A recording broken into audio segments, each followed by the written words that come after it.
Hi, everybody. This is DearMamaSal, and we are live on a Friday lunchtime, which means it's time for us to talk about coping with feelings. And today I'm going to be discussing again how we process feelings of loss, LOSS. The reason for that is because I just want to keep demonstrating to everybody that whether it's me losing my passport or the tragedy of Jeannie losing her husband, we all go through a process of the same things. The difference is the time it takes to process through that situation. So the whole thing about the feelings of loss is know that it's a process, and it's whether we grieve for a moment or whether we grieve for a lifetime. It is about the severity of the loss. All right. So now then, I just want to make sure, seeing as I mentioned Jeannie, that this has nothing to do with Jeannie. We're talking about primarily here today, we're talking about the loss of things. So more about things like my passport that I still haven't found. And I have to make that decision. Am I going to bite the bullet and fill in all that paperwork one more time? Uh, we will see. I will going to be. It's coming to the top of my to-do list, so it's obviously time for me to start thinking about it. For those of you who don't know, Dear Mama Sal is not just me. We're a group of people who get together 3 times a week to talk about our life, because coping with our life, good and bad and ugly and all the other bits in between, is a vital part of our being, and it's really, really important. Our quotes today are going to be about handling loss in different ways. And just a reminder to follow us on Facebook and Twitter if you happen to be new to the broadcast, just so we can keep you updated as to what's going on. Remember to click on the bell here and give it a thumbs up if you hear anything that's of interest to you, which we hope that you will. For those of you who are of um, Asian descent, we know the Chinese New Year is coming in on Sunday, so just wanted to gung ho fat choi to you guys. And just to let you know that the only birthdays I'm aware of, Autumn's twins are going to be having a birthday on the 26th, I think. Erin, no, actually, they're on there today, I think. It's 20th today. Yeah, I think Aaron's not Aaron, Autumn's twins is today. Their birthday is today. I believe that it's Aaron's on the 26th and then Becca's on the 28th. So if you've got a birthday, you're a regular viewer and you've got a birthday coming up that I missed, then please let me know because it's not in our database and we'd like to have it there. Just so that you know, I'm off back to the cancer clinic on Monday. So I'm mentioning that because there is a possibility that I will lose my peace of mind on Monday, all right? Because this is the appointment where they will tell me what, if anything, is the follow-up on my mastectomy. And so you can probably understand there's part of me that is a little fearful of that. Not a whole stack, but just a little fearful. And there's part of me that likes to be prepared, not scared, as you know. So I know there's a possibility that I might have to take a anti-cancer type pill for the rest of my life or whatever they do. So it's just like I really don't know, and I don't like not knowing. And that's my stuff, right? That is my feeling about I like to have control. Do any of you relate to that? And so not knowing is difficult for me. However, I also wanted to, the reason I mentioned the cancer clinic thing is because when they booked the appointment with me, well, actually, they didn't book an appointment with me. They told me when to come. And they didn't ask, was it convenient or anything else? And that sort of got up my nose a bit. Um, However, one of the things they said to me was I needed to bring a list of all my medications. So that's fine. Yeah, I've got that list in my. I keep that. Do any of you do that as well? I keep that list in my wallet. with a big notice at the top saying medical. So if anything happens to me and they look for my ID, they will also find my medical information in terms of every medication I take, the amount. I take pictures of the prescription, the little thing you get from the pharmacy, I, and I paste them all onto one sheet of paper and take a shot of it, and then print that and keep it in my wallet. But I also put in all the herbals I take as well. All right. And I really recommend that. And the fact that I'm allergic to a couple of things. You know that I'm allergic, but intolerant of garlic. It's not life threatening, but I'm very intolerant of it. And then the second thing is I have a particular medication that I'm allergic to. So I like to keep track of that. However, so they told me bring the list. So I have the list. Didn't have to worry about it because I got the list. It's in my wallet. So today, as I'm prepping to start the broadcast, now you can hear my voice tone change, right? You can hear I'm just a tad triggered by this. So today, while I'm just doing the final things for the broadcast, I get this telephone call from the cancer clinic. And I said, yes, hello. They said, we'd like to go over your list of medications. And I said, I'm confused. So they said, why? And I said, because I was told to bring the list, not that I was going to need to give it to you at the last minute without proper warning. um, how many of you can relate to the fact that that triggered me? And I was a bit snippy. So one of the things that I like to ask myself whenever I have that happen to me is, what was my fear? Because, if I move out of being perfectly rational and the nice human being that I like to think I am, whenever I drop out of that role model,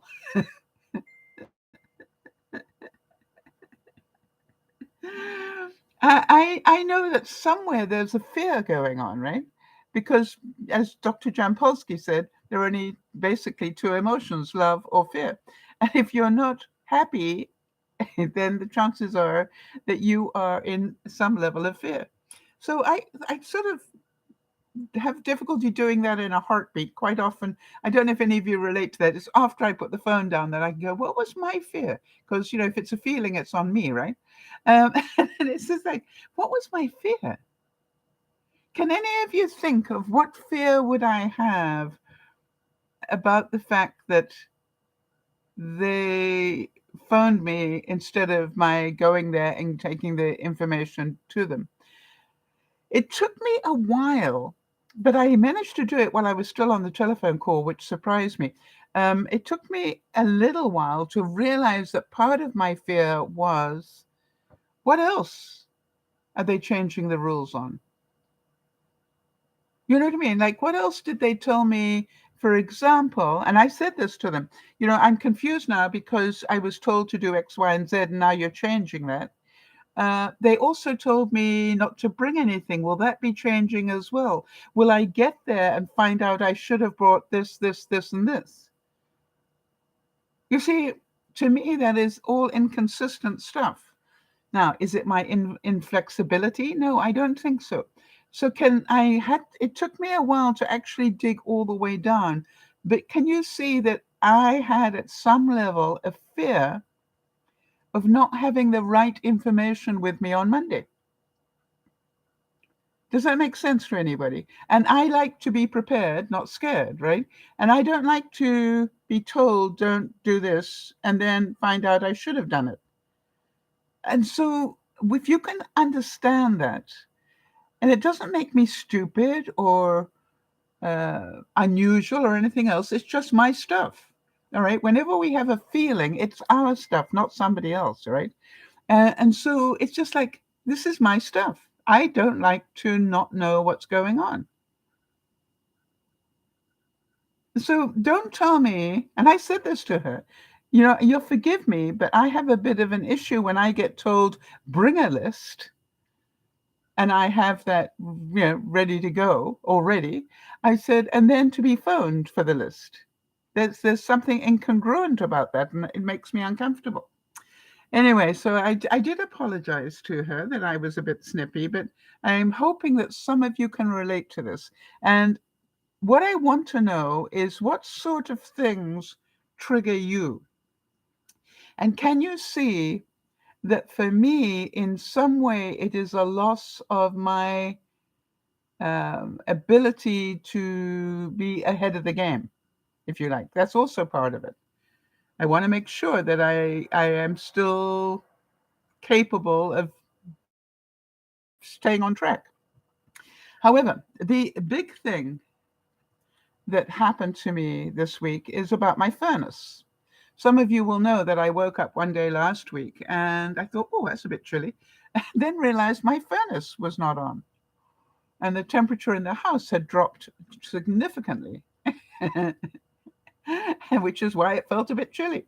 And so I did the obvious thing. It's like a loss of is right there, right? And so you think, confusion, denial is the first thing. Like that can't be right. That can't be right. Denial is always the first thing. Let's draw this. Because this one was about the loss of heat, right? Because it's all about loss. So we know that the first thing we have is denial. Now, it doesn't matter, as I said, whether this is about furniture, the furnace, whether it's, that doesn't show up very well, does it? Let me see if I can find a better one. Doesn't matter whether it's the furnace or my passport or anything else, we all go through the same process, right? Let's hope this one does better. There we go. That looks like got ink in it. Now, how I'm going to make sure that I don't use this one again is to put it on the floor. So denial. I can't believe that it's so cold. And then you sort of go anger. Right? That's always the next step. What the going on here? Do any of you relate to this? And then you find out. I played with the thermostat and it did nothing. Nothing kicked in. And I'm going, then you hit sadness. And you will also understand in there is some level of fear. And then you keep going through all of that. And eventually you get to acceptance. Okay, Houston, we have a problem. And then moving forward. Okay. And as I said, it doesn't matter. The day I needed my passport and couldn't find it, wow. I can't believe I can't find my passport. Then I was angry. I moved it. Why did I move it? Now I can't find it. And did I accidentally throw it away? Then my sadness that all the searching I've done, I haven't been able to find it. And then, okay, it's missing. I can pray to St. Anthony, but right now it's still missing. Move forward. Now the question is, how do I want to move forward, right? So it doesn't matter what you're dealing with, however small or however big, the process is the same. Now, you will know you've got emotional intelligence when you can go through this process pretty quickly. Doesn't mean you won't go back over it again. That's the funny thing. It does seem to do a twist and turn. And some of you will go, oh, I got to acceptance. And then you find out, no, I'm still angry about this. Some of you relate to that one.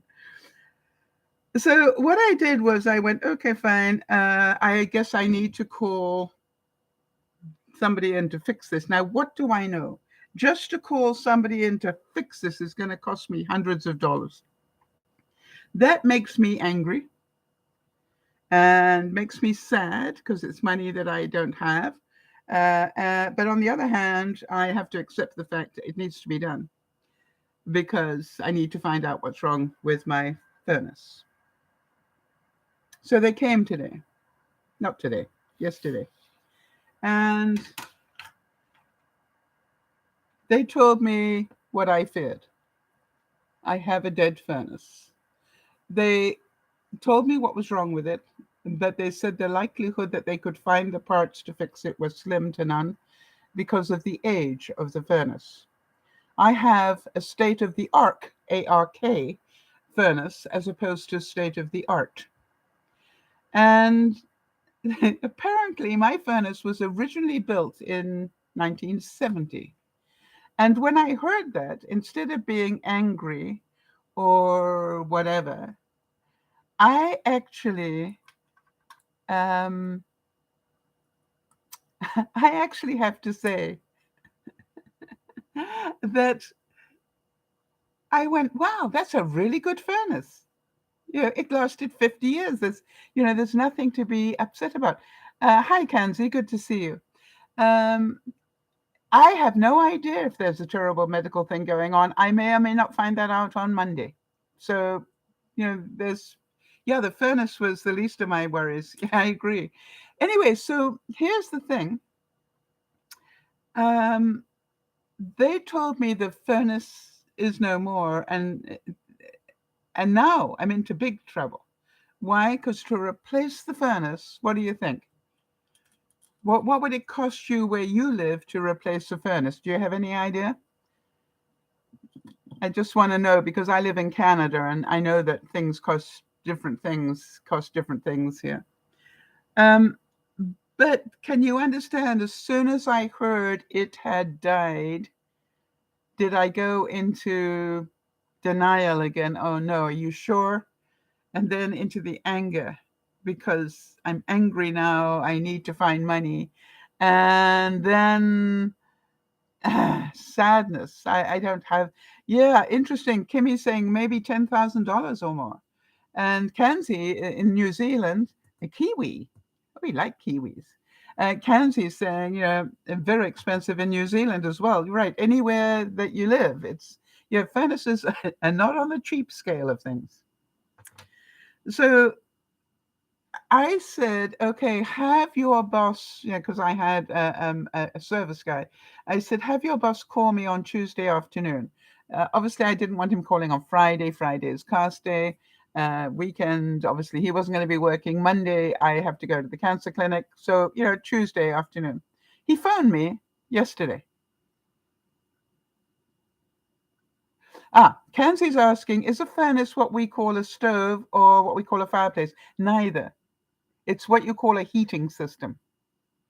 I have what they call forced air heating, ducts that run under my house and blow air up into the house to keep it warm. I don't know what you call that in New Zealand. Warm air. Heat. All right, got it? So, how many of you can feel the stress of hearing that? And then that part of me that is always be prepared not. We have hot water cylinder. Oh, you get your heat in your house from radiators, from hot water. Interesting. Boy, I can remember that in England. Very interesting. It's a very economical way of doing it, I believe, in some places. Anyway, so how many of you know that now I'm thinking, oh my gosh, I think I'm in for $6,000 to $10,000 to replace this. Now,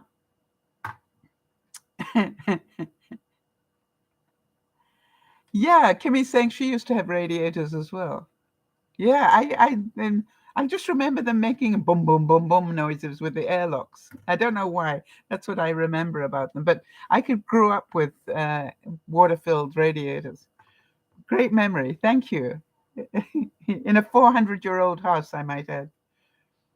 So can you understand that I needed to identify I could feel I was being triggered by all of this, and I needed to identify the fear. The fear was twofold. Number one was, oh my gosh, I don't have that sort of money to play with. And then I remind myself, you're probably not the first person to have that problem, so they've probably got a payment plan. But even so, you're still going to have to end up paying $6,000 to $10,000, and if you're on a payment plan, you're going to pay even more because you got interest. That makes you pretty uncomfortable. So then I thought, well, are there any other fears around this? Yeah. So part of me going, do I have to replace the furnace? Where is it written that I have to replace the furnace? And something came back to me because there are no coincidences. I was visiting one of my neighbors not so long ago, and she had her fireplace on, and I said, "Oh, that's so nice and cozy." And she said, "Yes, we heat the whole house with it." you know. And at the time, I thought, "Oh, that's interesting." I came home and I did some uh, research on, was it cost effective? It's slightly more expensive to heat your house with your gas fireplace than it is with the furnace, but it wasn't a whole lot more. But it was slightly more expensive. I remember doing that research. So then I thought, wait a minute, do I really need to replace it? Can any of you see where my thinking was? Right?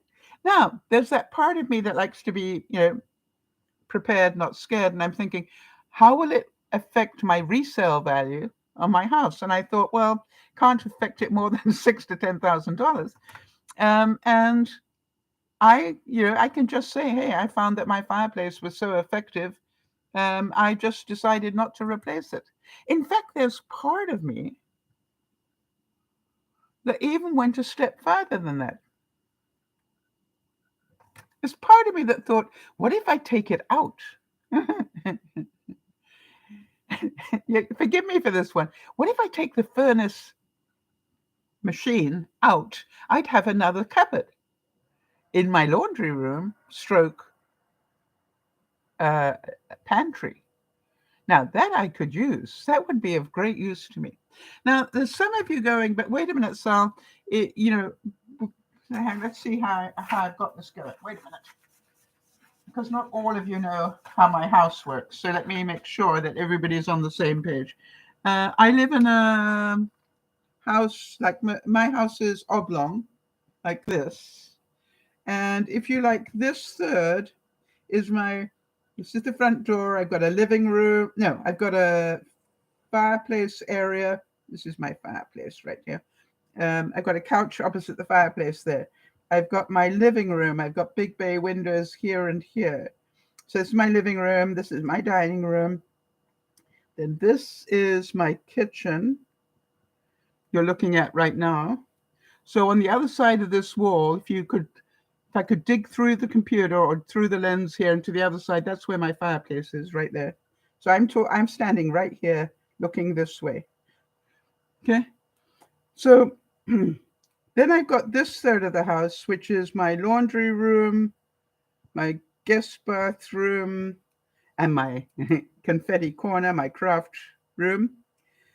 And then this end of the house, I've got my bedroom, got an ensuite here, and a spare bedroom, otherwise known as my storage locker.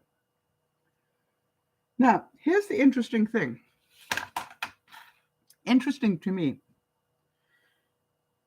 Before I panic too much, let me work out what's going for me, all right? I found out that this fireplace here heats all the way to about here significantly. In other words, I can heat half the house quite comfortably with just having this fireplace on, and it's not on full blast either. Isn't that interesting? And it's important to know, okay, let me do it in green anyway. I've got big patio doors, double patio doors here and in my bedroom. All right, now that's important to know because that's a lot of cold air gets in through there. So what I've got, this is my desk here of my craft room. What I've got is I've got a space heater underneath my desk. So if ever the temperature there drops to below a certain thing, it automatically kicks in to keep my toes warm. So basically, I've got 2/3 of the house being heated by my fireplace. Kimmy's asking, is it wood or gas? It's gas. So that's pretty good, isn't it? So, but what we know is this end, right, this last third is my problem third. This is the problem third because this is where the water pipes froze one year. All right. So it's important for me to keep this end of the house heated, to keep the pipes under my bathroom here, um, from freezing. So that was my one fear. If I heat the house with my fireplace and I haven't got that hot air going under through the crawl space in the ducts, how do I keep the pipes from freezing? Well, that's actually not as difficult as it sounds. Now, I am quite a MacGyver, Jodie's thing, right? I thought, I wonder what the temperature is in my crawl space right now. Do I know? No. So, I'm on a mission. This is part of the joy in my life, right? I wonder what the temperature is down there at the moment. And I'm going, I'm not going to crawl under there. So how can I do this? And I went, something? Why don't I find out what the temperature is on the lowest part of the vent underneath? So I took out one of the registers out of the floor and took my meat thermometer with a probe on the end and dropped it into the aluminum vent. Am I making sense here? Everybody got this picture? Or do I need to draw it for you? All right, so under my house, I've got this aluminum duct system where the hot air normally travels. By the way, a lot of it gets lost because it ends up in the crawl space, right? Heat dissipates there, which is what keeps the crawl space from freezing. Normally. However, we did have it happen where the temperatures dropped below a certain level one time and my pipes froze. So here we go. I'm thinking, wait a minute, the only real problem I've got is, what about my pipes? So then, how many of you can see me dropping my meat thermometer down and, taking the register off and dropping my meat thermometer down? And to my amazement, it is about 50 degrees in the vent under my house. That would be, I think I did the math on that. Yep, about 16 centigrade. All right. Now the house at the moment is at about 20 centigrade or about 68 degrees Fahrenheit. So now what I've got is my meat thermometer down there. And then I went, okay, fine. Now what do I need to know? I need to know what is the differential likely to be between inside the duct, unheated, inside the duct versus the actual crawl space itself. So, I phoned one of my friends who's sort of a guru on that sort of stuff. And I said, what do you reckon the differential would be? Guess, you don't have to give me exactly, but just a rough guess between inside the duct and the actual temperature in the crawl space. And he said, allow about 5 degrees. Okay, fine. So now I know. How many of you know at what temperature will the water in my pipes freeze? Is it at freezing point? In other words, once we get to 32 degrees Fahrenheit or 0 in centigrade, will my pipes be likely to freeze? No. It needs to get to that Arctic outflow thing, whatever it is, that I hate, that we had when we ended up with 19 inches of snow or something ridiculous. It needs to get one of those coming in before my pipes will freeze, all right? And I think pipes will freeze at about -6 centigrade and about 20, I think that's about 20 Fahrenheit. All right, that's when the water in the pipe will freeze. Now, how often does it get like that here in southern British Columbia? Not very often, people. So I'm thinking, well, the chances of my pipes freezing are minimal, but it could happen. So you know me, I'm still processing. So now then, what are you going to do? How are you going to stop this? So the first thing was I left the vent off my register and turned the heat up in my bathroom and see what temperature change could I create in the vent system, in the duct system. Well, I did bring it up a couple of degrees. I was quite surprised. So now I know I can keep the duct in that area up to a little bit higher than the crawl space, which will help heat the crawl space a little bit. So, all this is taking me all week to do all of this. So then some of you are smart enough to be going, wait a minute, Sal. How much does it cost to heat your house by electricity rather than by your furnace? So there's going to be a cost involved there, right? Okay, let me tell you the difference. Oh, your pipes freeze. Are you saying that it is 15 degrees there, or your pipes freeze at 15 degrees? Yeah, you see, I don't live in Kentucky or Wyoming. I don't live in Wyoming, and that's why I don't live there. I live in southern British Columbia because, we very rarely have those sort of temperatures. Uh, but yeah, that's the sort of temperature where your pipes will freeze. It's cold. Yeah, I agree. It's cold. We had that in November, if you remember. It was ridiculous. It looks like Vermont, and I live in southern British Columbia. So now, what I have to tell you is what I've done at the moment is I've got my fireplace on, and it's a very nice toasty 20 degrees Celsius, or around what's that in Fahrenheit? About 68, I would think. 70, 70 probably. Um, Fahrenheit. Very nice. And it's then I don't. In fact, I turned the space heater in my craft room off because I didn't need it. Once the house got warm again, it stayed pretty good. And then if the temperature really does drop there, if those patio windows let too much cold air in, then the space heater will kick in. In my bedroom now, I have got an oil-fired electric heater. I love that thing. It gives a really nice heat, and it does a great job. And I've got another little ceramic heater in my bathroom. I'm a bit concerned because my ceramic heater is older than I would like. It's done a lot of work. So I thought, well, the first thing you might want to do is just replace that ceramic, get a newer one. Interesting. Kimmy's saying, we're finally getting a break from snow, but we're getting the Arctic air coming in. Yes, Jody was talking about that as well, Kimmy.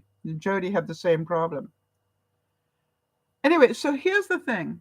I do have the HVAC guy coming in on Tuesday to give me a quote to how much it will actually cost. I want to deal with reality.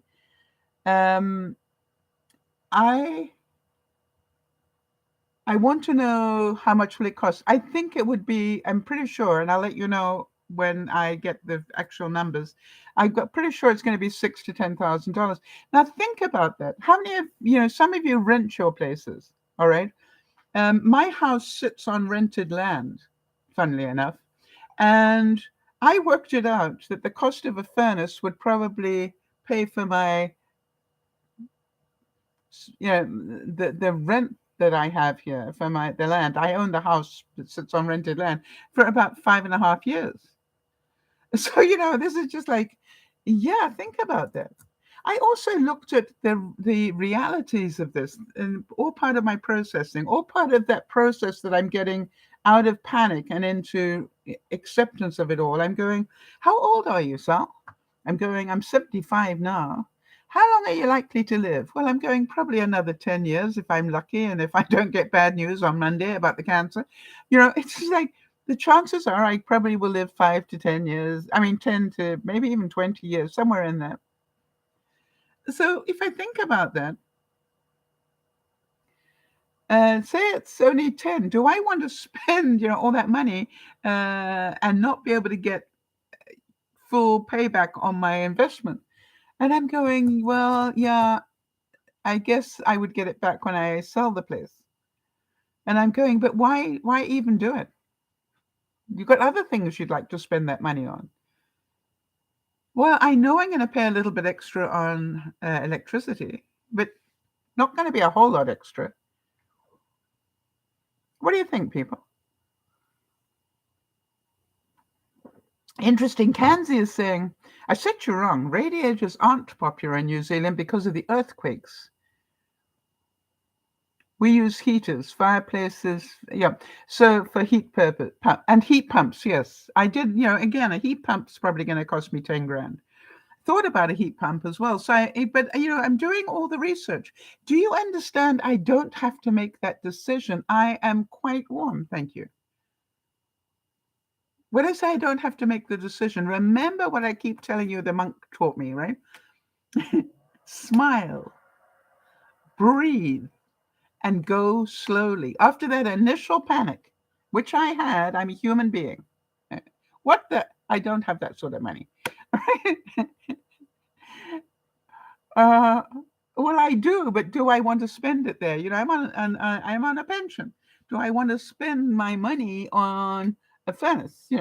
It's really interesting how you have to weigh up the pros and cons. By the way, there is no right answer. And I remembered going to visit my neighbors and them telling me that story about, oh, we heat our whole house with our fireplace. I know why now. Their furnace must have broken.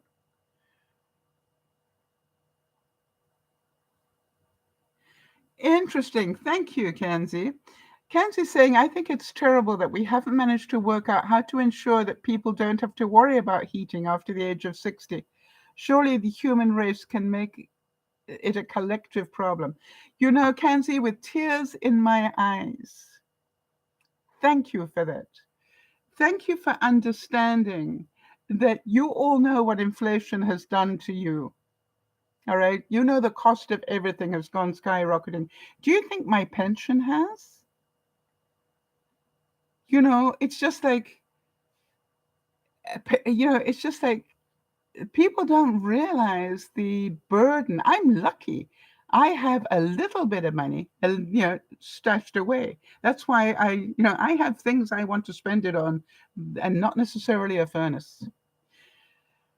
And so I thought about, well, what if you just got rid of the furnace and just said that this house is heated by a gas fireplace and space heaters?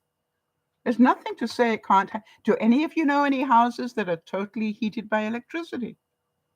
Yeah, Dougie's house is totally heated with electrical baseboard heaters. So it's not, doesn't make me a bad person. It's about how do I choose to heat my house? You see, but the first thing is you think you have to buy a new furnace. And I realized, no, you don't. You may choose to, but you don't have to. So here's what I talked to, Yvonne, you all know Yvonne. Well, not all of you. Those of you who know me well know Yvonne. I talked to Yvonne about it. And what we decided, because Yvonne's my bookkeeper as well as everything else, what we decided is we'll do the experiment. All right. We're about to go into the latter part of winter, which can be quite cold. And so we're going to see what happens to the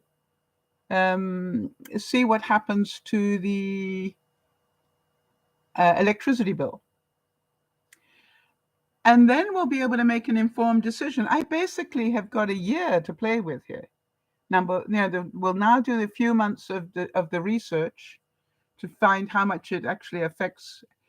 And today, the ceramic heaters that they have use far less electricity than the old heaters that we used to plug in. I'm pretty sure that my oil-fired heater probably uses a fair amount of electricity.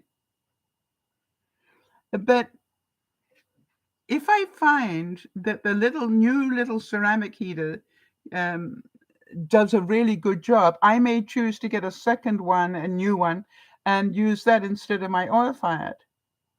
And then turn my and get one that is thermostatically. They've got the really fancy ones now. My old ceramic heater in my bathroom, is thermostatically controlled. It only kicks in when it needs to. It's not on the whole time. My oil-fired heater or oil-filled heater also is thermostatically controlled. So, when I'm thinking about, by the way, I don't have I did another experiment, because Sal. I did another experiment. How cold would a room get without it being heated? And so I closed the door on my spare bedroom, aka my storage locker. I closed the door on that. No heat in there.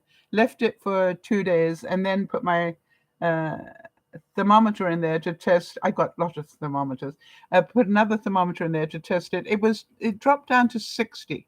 That's not too bad. Not going to do anybody any harm at 60. So, and then I opened the door, of course, to let the heat back in there. But that was good to know. So even in a power failure, that was my other thinking. In a power failure, I would lose the heat to that end of the house, right? And so I went, that doesn't worry me, and I've had it happen where I slept next to, in my living room where I've got the fireplace, and I was snug as a bug. I would just live down this end of the house until that cold snap had passed. So you think about it, the cold snap is likely to last, maybe a few days to a week if it's a bad one. And we don't get them very often. So now the problem would be, if that happened, there is a very real chance that and we had what do you call it, a power failure at the same time, then my pipes could definitely freeze. Is there a way to stop the pipes from freezing? Yes. I talk to people who've lived in really cold, like Kimmy. How do you stop your pipes from freezing in winter? Because you have very cold winters. Uh, Same thing I would ask of Jody and the rest of you that live in very pretty snow-covered areas. Yeah, Kimmy's saying that she was going to suggest that they live in this front end of the house and close off to the back rooms. Could do, but why not just keep the warm air flowing in there? If I've got the gas fireplace, it'll keep it at 60. Whether it will keep my bedroom at 60, I don't know. That's the next experiment, to turn off the heaters in my bedroom and see what temperature that drops to under these. We've got fairly nice conditions at the moment. What is the temperature outside at the moment? Let me tell you that. Hold on one second.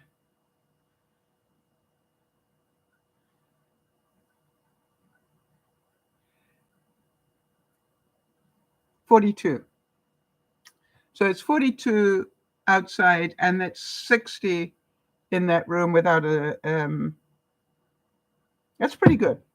So am I making any sense?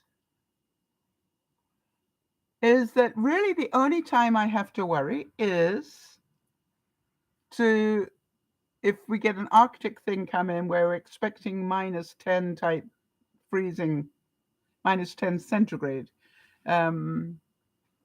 type temperatures. If that happens, the way to stop the pipes from freezing is to keep them running, right? And I learned from a friend of mine who lived in Alberta, really cold there. He said, everybody says, well, turn your faucet on and keep it, dripping all night. No, he said, do not let it drip. He told me, he said, and he's an ex-fireman and all that sort of stuff. He said, you turn it on so it's like a pencil or a toothpick to a pencil lid, right? So you've got about a stream as big as that going. Make sense? Probably a little bit less. The end of oh, my nails are too big. It's sort of a stream about like that. And he said, then your pipes won't freeze. Now there's part of me that goes, what a waste of water.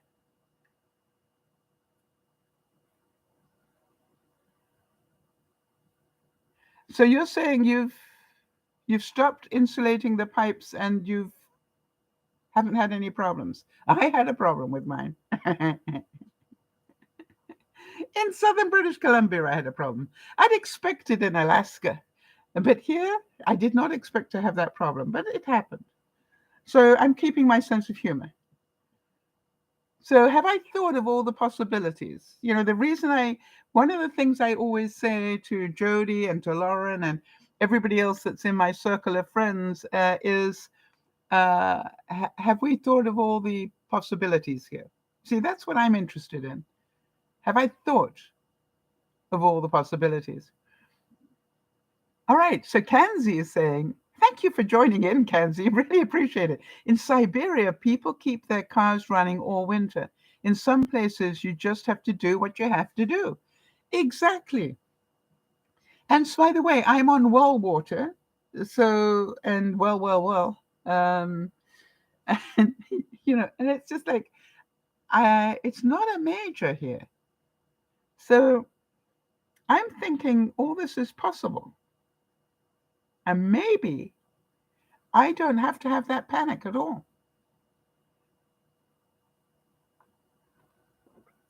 How many of you can relate to the fact that maybe I just take the furnace out and put a cupboard where it was, bring somebody in to put shelves in it and everything and have a bigger, more store. Can I ever have more storage? Yeah.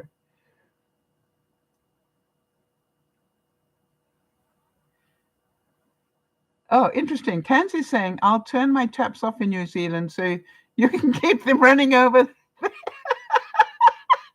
Oh, Kanzi, we love your sense of humor. Thank you.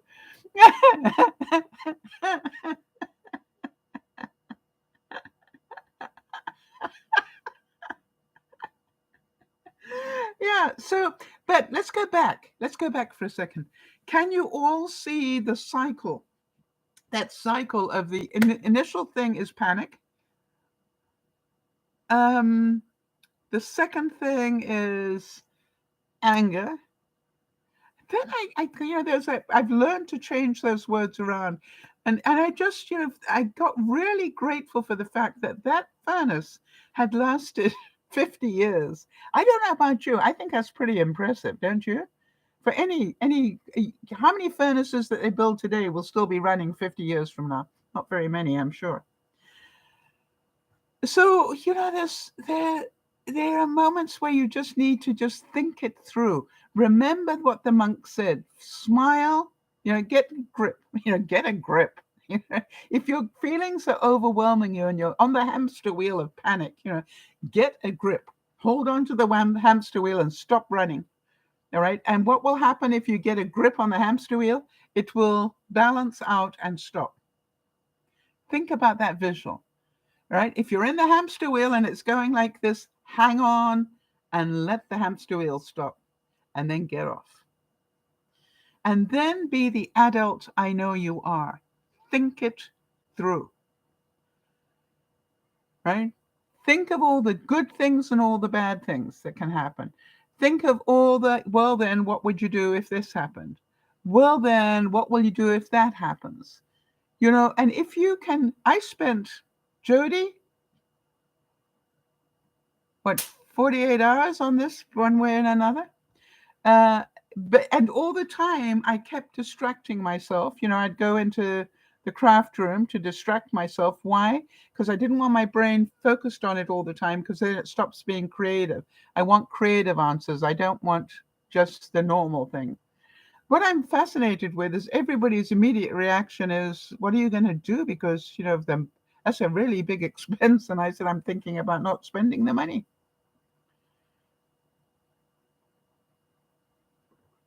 Now, if I spent the money to have the furnace removed and a cupboard put in, then it would just sort of make it pretty sure that I didn't. Now, the other part of me says, there's part of me that wants, you guys know me, my mind works in strange ways. There's part of me that wants a little switch that I can turn so I can open a slotty and let the warm air from the house go into the crawl space when I need to. How many of you can understand that?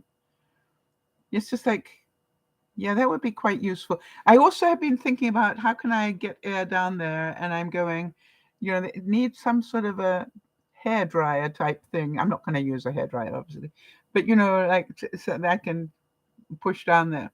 People have done it, so it's possible to do, but how often would I need it? Not very often.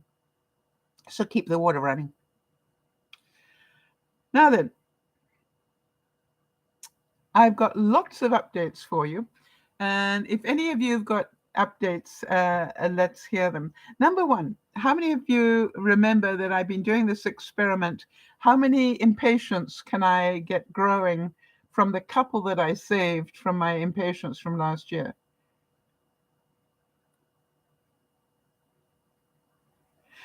Interesting, Kimmy. I thought about that as well. Kimmy's saying, what if I put another smaller fireplace in the back end of the house? Very interesting. I was thinking about that. And it's one of the questions I'm going to ask the, what do you call it, the HVAC guy. How much would it cost me? I think it would cost me nearly as much as a furnace. Right? I think it would cost me nearly as much as a furnace to put it in, but let's find out. So thank you for reminding me, Kimmy. I did think about that, and I could hear somebody saying, what if it went out and you gassed yourself in bed? Yeah, very good. It's like I don't close my door anyway, so there's lots of ventilation in there. So in those of you who remember my experiments, right, that I've been doing. Hang on.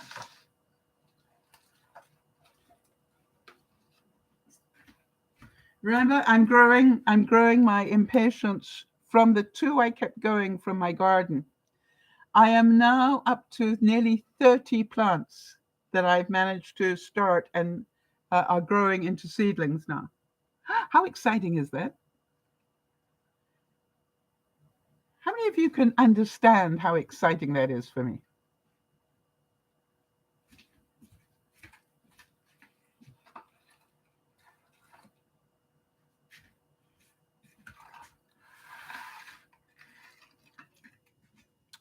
These are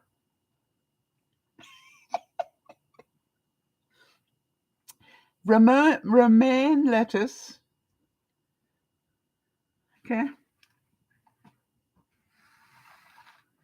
And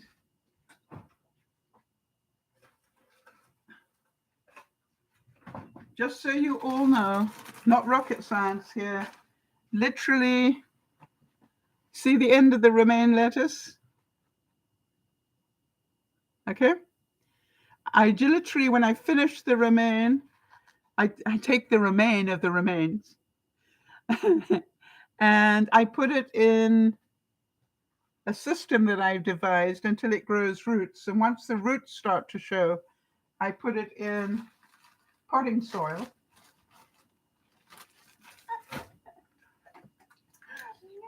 And do you think they're loving it? So these are not from seed. I am really not having any success growing lettuce from seed. But this, how many of you know, if this continues to work, I probably will need about 6 of these and I will never have to buy lettuce again. Maybe. But how many of you can see that's definitely working? Romaine lettuce. They call it different words in different places. I can't remember.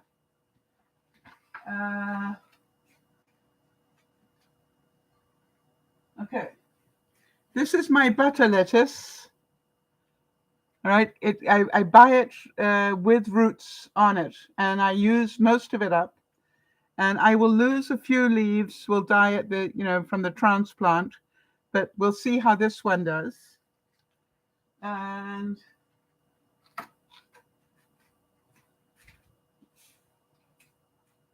I've also got another one, and it seems to be, I don't know if you can see, but it seems to be quite happy. So those are butter lettuce. I love those. Yes, those are new leaves. You meant on the other ones, Kenzie?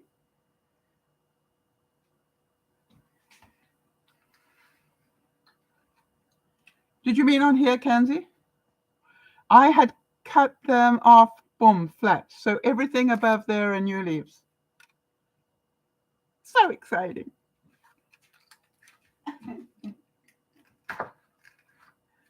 And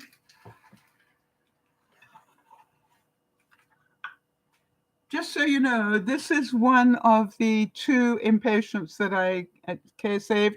And every time they get to about this big, I cut it off and then put it in water so that it grows roots and starts again.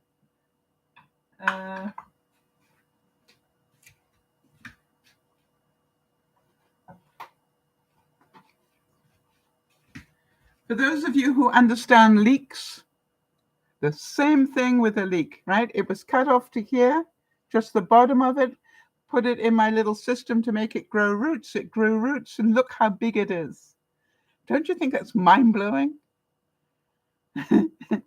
Any minute now, I'm going to transfer it into another pot. And here are some more of my impatiens growing. By the time it gets to spring, I should have plenty of impatiens. The wrong color.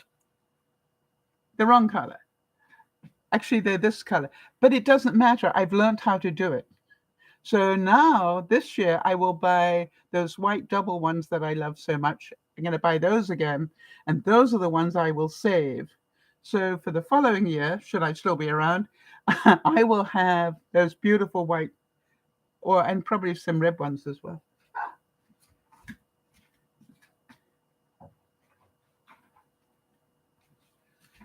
News from you can't see this here, but some of you know, I've been growing pepper and tomato in my greenhouse window hydroponically. And the news is we have another flower on one of the peppers. So it's, we're getting there. We're getting there. I'm very excited about it all. Some of you know that I enjoy watching, I don't know why I enjoy watching the Australian Open so much, but I always like to watch it. And my new streaming television in my bedroom needs a new cable box so that I get all my cable channels. But it gets all the streaming channels and it gets all the free channels. Amazed how many free channels there are today. But it doesn't get the Australian Open.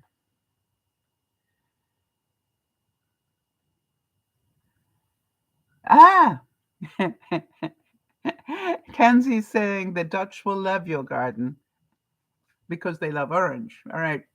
It's their national color. I was born in Holland, Kenzie. Now, you learned something today that you didn't know. All right. So I've been streaming. If I want to watch the Australian Open, I need to sleep in my living room. But what I found is the trick is you actually do a bit of binge watching in the early evening and sleep a bit. Then you can sort of open your eyes and half watch the tennis, and then each time you fall asleep, when you wake up you can catch the score again, and it actually is quite funny. I did it last year, but I could do it from my bed because I had a television that gave me that channel. So I obviously am going to need to get that on my list of things to do, which is to get the right modem for my bedroom. However, I wanted to show you what I was doing.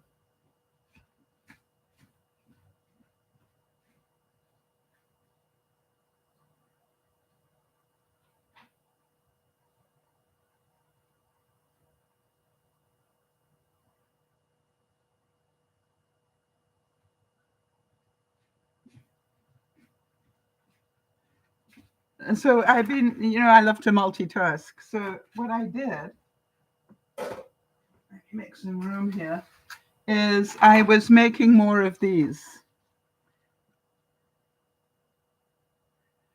Okay, Kenzie's asking, does that make you Dutch by nationality? Oh, Kenzie was born there as well? Kenzie, I was born in Holland of British parents, so I had the choice to be Dutch or British. I chose to be British.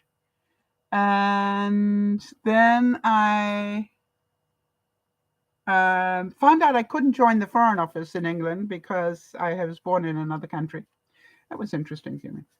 Anyway, so the thing is, I'm not Dutch. I am Canadian now. I was a Brit, and then I became a Canadian. Anyway, so I was making these last night, and I think I've got it down. I managed to...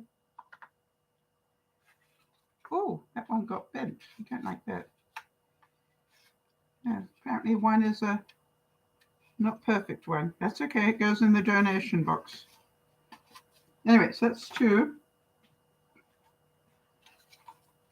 3,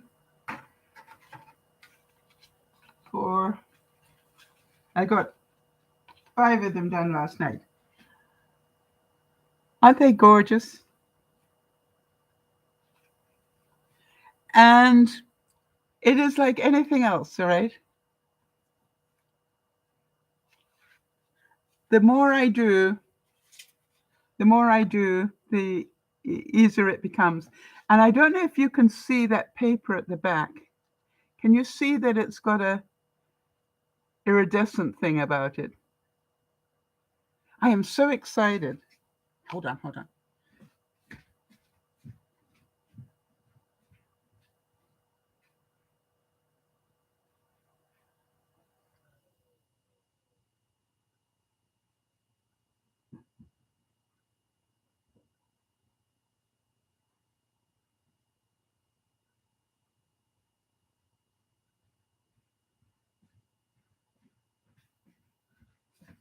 I'm so excited because when I was with Wade and Yvonne the other day, one of the things that Wade had said to me, had I considered buying my paper, in bigger quantities, and I went, huh? So I started buying paper that I use in a roll. So this is the roll. Then if you can see the texture on there of the blue, all right. But then, of course, I went, maybe they've got other. Hi, Jeannie. Jeannie's saying, each one is exquisite and it invokes a lovely mood. Thank you. I tell you, a lot of love goes into those things. Okay, so this one, I don't know why. I had a feeling Jody would like this one. Jody, I don't know if you can see the pattern on this one. So it's a green, sort of like a olive green with this texture on it. Thought that would look really good behind the deer. Wait a minute. Some people don't know what you're talking about, so.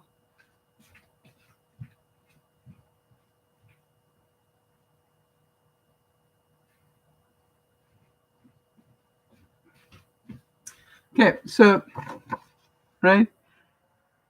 So I thought that green would look really great behind there. Very excited about that. I also found that they did a blue.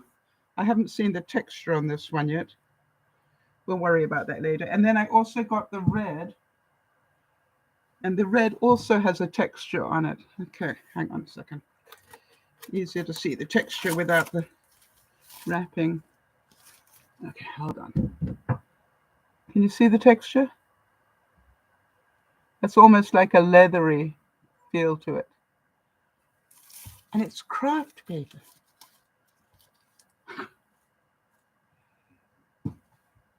So, okay, now I've got to find out what this one is, haven't I?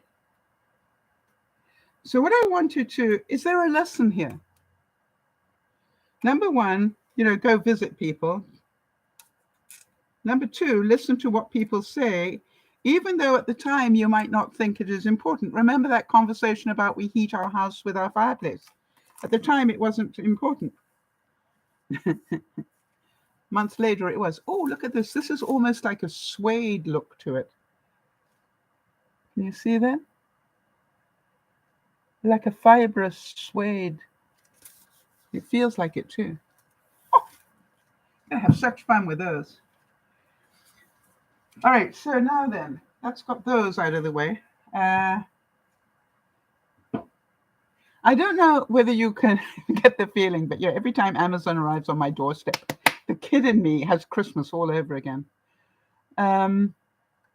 Yes, Jody's saying the texture papers are so cool and I can see how they can become very collectible. Exactly.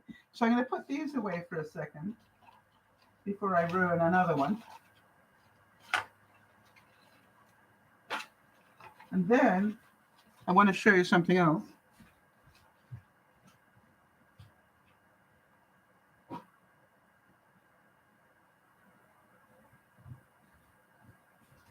So remember that I did all of those, and then this morning now I found out that one of those ended up, the glue stuck to the wrong part.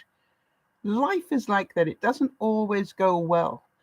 I've got 5 that work perfectly and one that will be a donation. Really, what's wrong with that? Quite honestly, I could send it to a friend and they'd be more than happy because it still looks beautiful. It just isn't perfect. Part of me will be there with a very fine knife, seeing if I can make that change. But like all things, it's like the hydroponics, it's like the growing the lettuces. It says, have you got the patience to keep going until it works? Jody came up with a brilliant idea. Okay, you all know about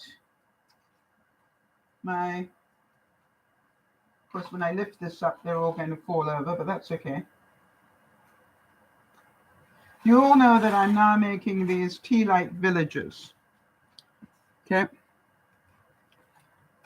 Can you see it? Jody said to me, what if you used powdered sugar for snow? See, I'd listen. And I thought that would be a brilliant idea. Can you see the snow on there? It's not powdered sugar. Why? Because I thought powdered sugar would attract the crawlies, creepy crawlies. So I don't want that. But the idea was brilliant. So I'm using, I think this is baking soda or bicarb, right? And it works. It looks brilliant.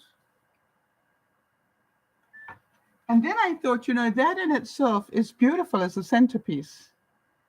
Just on its own, just like that, with the charger plate. So then I went to see if I could find some charger plates that I really liked. Yeah, you could use snow in a can, and I will tell people, but how long does that last? Kimmy? How about these charger plates? Look at this. Can you see the... Aren't they beautiful? You want to see what it looks like with the goodies on them?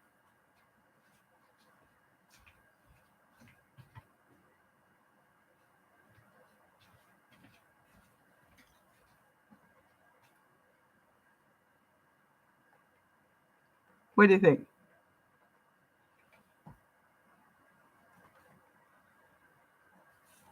Now I'm going to do a test and cut a green oval underneath to see what it looks like, and then to do a red one now that I got the paper, just to see whether that makes a difference.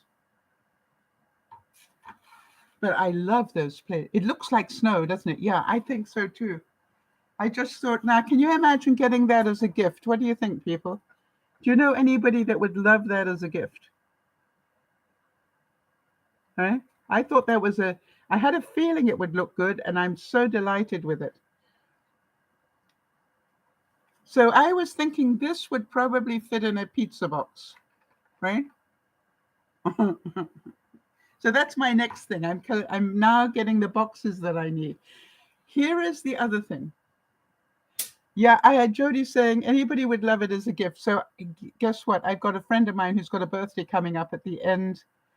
Yeah. All right. So hang on a second. Kanzi's asking me, so you put tea lights in them.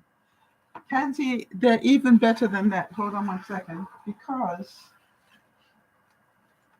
do you see these hexagon bases underneath? They've got holes in them. We just had a lumberjack problem there. One of the trees collapsed. Can you see that, Kanzi? The bases have got holes in them, so you can actually put, if you've got quite a collection, it's going to be an absolute pain to keep every night lifting them all up and putting the tea lights in. So they got these bases that you can put it on so that you can put fairy lights into there. All right. Now, here's the next thing. I find life is so... You remember I was having problems... Wait.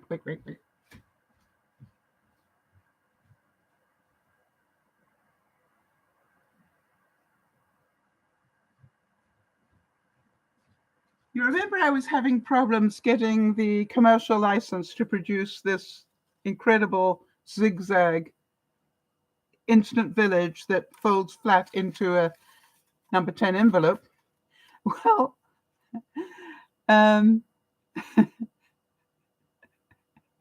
Oh, Kenzie, thank you. Kenzie saying at least the lumberjack moved the houses before the trees crushed it. Yeah, exactly. Yeah, good idea, Kimmy. Cotton wool. I will put those suggestions to people who buy the villages. But here's the thing. Remember, I was trying to get the commercial license to produce this, right? We know I can do it. It's just like, can I sell them? Because so many people love them. And the funny thing is, people go, the thing that people notice is the size of those wreaths, and they go, how on earth did you do that? I said, with arthritis. You see, like in all things in life, if you want to do it badly enough, you will find a way. All right. So even with arthritis and very painful, it is possible to do if you really want to do it. And life is about these things, right? That's what I keep trying to explain to people.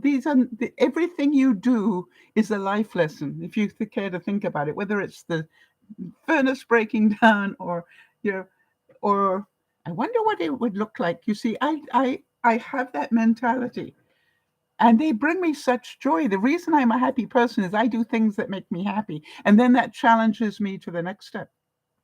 Okay. So now then, listen up on this one. Kanzi, do you happen to be creative as well?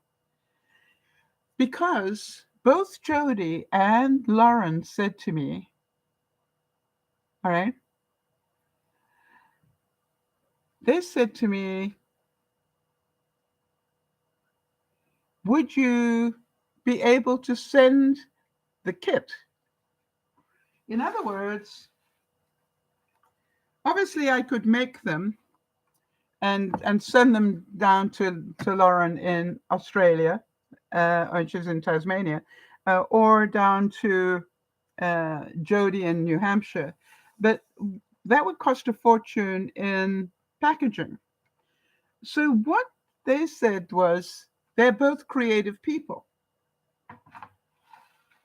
So we're starting the Build Your Own Tea Light Village Club, whereby I will cut the bits and I will do the more complicated bits. Yeah, I had a feeling you were creative, Kenzie. And I will do the more complicated bits until you got the hang of it. And then you can put them together. All right?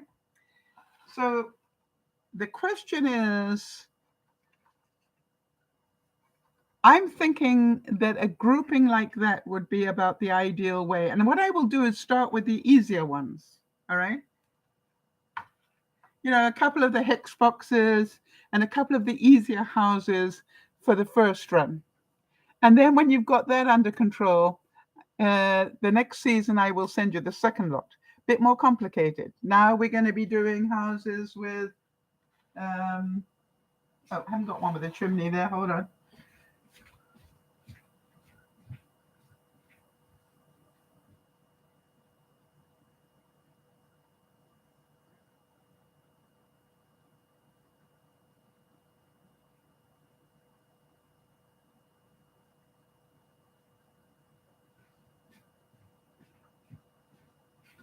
So the second grouping would have things like the chimney tops on them, right? That's a bit more difficult to do.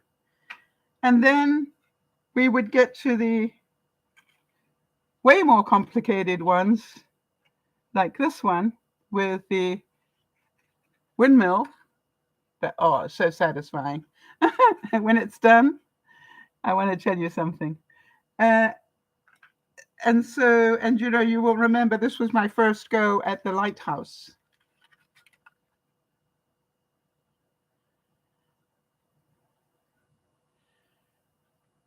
Okay, so I want to know, and I'm going to be advertising it. I want to know if any of you want to join the Build Your Own Tea Light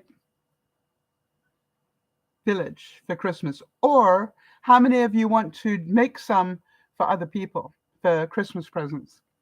So this is the whole thing. And then you can go to the dollar store or wherever. I bought these obviously on Amazon, but I think these were quite expensive, even though they're plasticky. but you can understand why they're quite expensive. They're so beautiful. But I think you can buy the plain ones at a fairly good. I think I got those the plain ones in a dollar store. So if you want to, or you can just use a regular plate or a Christmas plate.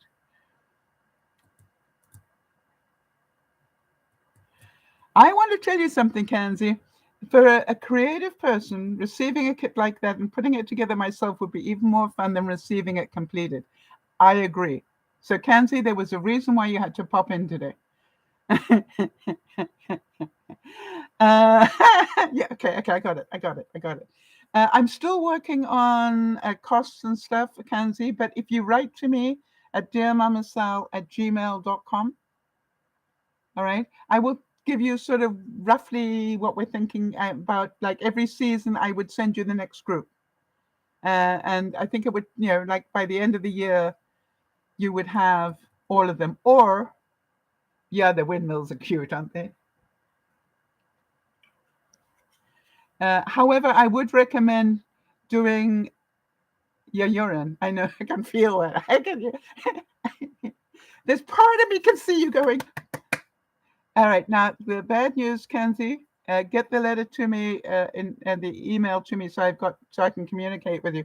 But it's going to take me a while to get those to you. About 6 weeks to get mail to you, I think.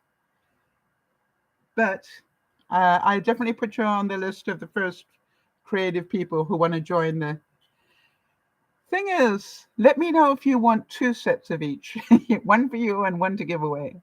Because you could be making, I want to tell you, after you've got the first one made, it gets very Moorish. All right? All right, so Kanzi, just in the subject line, right, DearMamaSal@gmail.com, in the subject line, put Kanzi from New Zealand.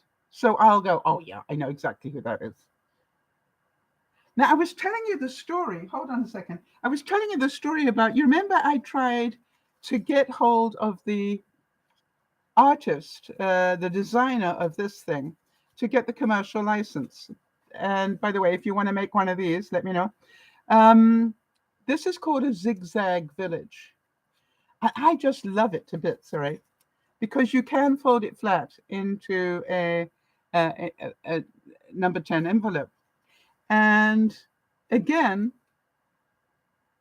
I wrote to her and said, I'd really like to get the commercial license on this one. I wrote 4 times and didn't get a reply. Now, a lot of you would just go, she doesn't deserve my business. But, I really like that thing.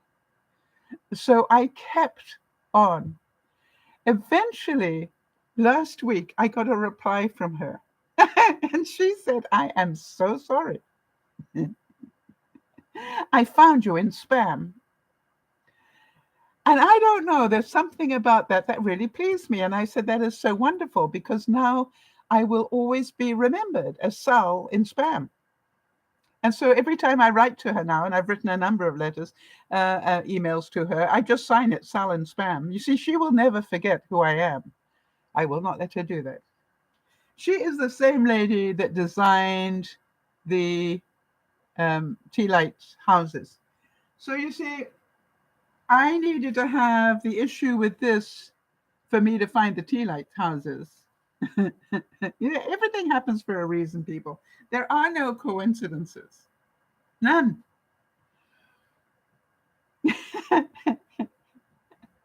So now it's just like I look at my life and it just makes me laugh all over the place how many things just sort of happen. And when you can see the reality of it all, it just, I don't know, it just makes it exciting to me that it's just, I don't understand it today, but tomorrow I will. All right. And this is what it's all about. So how many of you can understand I have now become Sal in spam? And she and I chat all the time now, right? And and here was the next thing. How am I going to afford to buy the the commercial licenses for the tea light villages? Because, there are a lot of different pieces. I think I'm up to about 15 or 20 houses now that are in the set. You know, and you've got the trees, and you've got the windmill, and the lighthouse, and you know, the hex boxes. You know, there are a lot of bits to it. But it's such fun to do, and I'm going, I've got to work out which of these licenses I want to have. And how am I going to pay for the commercial rights? Because, you know, I don't want to do it illegally. There are no coincidences. What time of the year is it? It's time for people to try and get into med school. And what am I known for? I'm known as the person you go to if you want to get into med school, because I will help your interview skills. So I just had 2 new clients pop into my life for help on their interview skills, and that will pay for the the commercial licenses. Yay!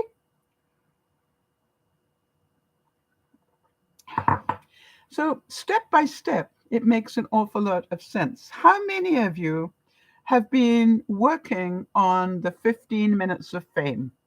And that's what I'm going to call it. We're on a decluttering thing, Kanzi. You might not need decluttering, but I assure you we do. And so we're on this 15 minutes a week of decluttering. It's all you have to do. And this week, I am pleased to report that 3 of us reported in on that one. We have a little group of us that are doing that as well. And Jody and Lionel, her husband, they took 15 minutes to totally clear her vanity in her bathroom and clean it and not put anything back on the vanity. How many of you relate to that one? You know, just get rid of it. Put it back where it's meant to go. Well done, Jody and Lionel. Love you for that. And, you know, you had all the excuses in the world. I know, but you didn't. You see, you wanted to get it done. And if you make it a game, Jody and Lionel are busy doing their decluttering on a Tuesday, and I check in. You know, you need to have an accountability buddy. All right. So I check in on Wednesday. If she hasn't reported to me what they did for the decluttering, you have to report to the headmistress on Wednesday. Because I want to help Jody declutter. I'm fed up with listening to her complain about it. So I also heard from Lauren. Lauren sent before and after pictures as well. And by the way, the before and after pictures are wonderful. And I haven't got permission to share them. But, you know, it's like Lauren is a scrapbooker. And she, you know, she's got a lot of paper on her desk. So she took a before picture and then sent us a after picture, which was awesome, wasn't it, Jody? She did a great job. And of course, she's in a wheelchair, and that makes it more difficult, but she did it anyway. I'm sure it took more than 15 minutes. What do you reckon, Jody? I reckon that took about an hour, but she did it. And it was so impressive. I gave a commitment that I'm busy putting my Christmas stuff away. I'm late because I had a late Christmas gathering. Had that last week, just gone. And so I took the tree down this week. I was very proud of myself for that. So that decluttered a lot in my living room. And I got all the Christmas stuff away from my living room. I've still got some in my dining room because I want to put the houses on something. I want to take a couple of pictures before I put those bits away. So those Christmas decorations that are in my dining room, it's a wreath, a round wreath that I want to use. So that may, you know, end up in a different place this year because I need it for photography. But everything is in this box. I said I would get rid of 2 grocery bags of what I call Christmas decoration stuff. It's not what I wanted to say, is it? Stuff. And I got rid of 2 bags out of the first box alone. And that's the good stuff. It was in there. That I've got a big tote. Believe me, it's a big tote. It's about yay big, right? About yay big. So that tote, and about yay deep. So that tote is now repacked with the stuff I got out of the living room area and everything. And 2 bags went missing. Before I put the stuff in, I saw what was there and went, what needs to go. The other thing was the stuff that was there, I put it into what I call, you remember they said purge, categorize, and contain. All right.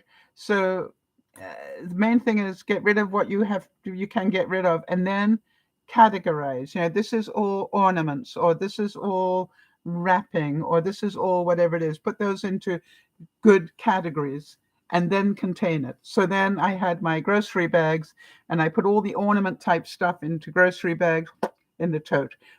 I was quite pleased with myself. So tomorrow is another day, and my goal is to get another 2 bags out of the second tote. All my Christmas lights are in. I got 2 bags of broken Christmas lights in the car, ready to go to the recycling. Yeah, I've got a recycling place that does electrical as well. So that's all. They're already in the car, ready to go. So that's 4 bags I got rid of out of the house. Then I got, I will, anyway, then tomorrow I will do the second tote, go right the way through the whole thing. I'll probably get about 4 bags out of there. And then on Monday, by the way, Jess insisted on coming with me to the cancer clinic. Jess has said, and when I get back, I'll help you put those totes under your deck. I mean, she really is a wonder, isn't she? So I've got motivation to get it done by Monday, because come Monday, those totes are going back under the deck until November. So I'm very excited about it all. How many of you can see I was a bit busy this week? Between making, houses and trees, and shadow boxes and getting the lights in from you name it, I was a bit busy. Something had to give. Remember what we always say: if you're going to have a week like that, something has got to give, right? You only have so much time. What amazed me and horrified me was that my steps went out the window. I've been averaging. I got to speak to my doctor this week, by the way, because I needed a repeat on some meds. And I said to him, I just need you to know I'm averaging between 8,000 and 10,000 steps a week. And he said, and how are you managing that? Just with that voice tone. I said, I walk while I'm binge watching. What? I said, I walk while I binge watch. However, I did want to let you know, as bad as the week was, and the week was bad, Sunday I did 8.8 thousand. Monday 10.1, Tuesday 9.1. This was the good side of the week, and then it went downhill. All right. 7,000 on Wednesday, 5,000 on Thursday, and today. Oh, I actually got 5,000 in yesterday. That's not too shabby considering. And then I'm up to about 2.5 at the moment. All right. So Kanzi says it sounds like there's a lot happening too. That's another thing I wanted to discuss. By the way, if there's anybody who wants to join the 15-minute I'm committed to decluttering group, just so we can laugh together, because, we're all going to feel the pressure, let me know, and we will find a buddy for you to hook up with. This whole thing about, it sounds like there's a lot happening for you. How many of you remember I went to recuperate with Doug and Jess, when I had the mastectomy? And one of the things that stunned me is how many things they do in a day. They do not waste a minute of their day. And that includes resting. But when they do things, they really do things. And then when they rest, they totally rest. And it's just like, I realized how much time I waste. Do any of you relate to that? I just realized how much time in the day I waste. I'm either just sitting mindlessly watching TikTok or playing games that I don't need to be playing, and so forth. So, would you like to know how I've changed that? Hold on one second.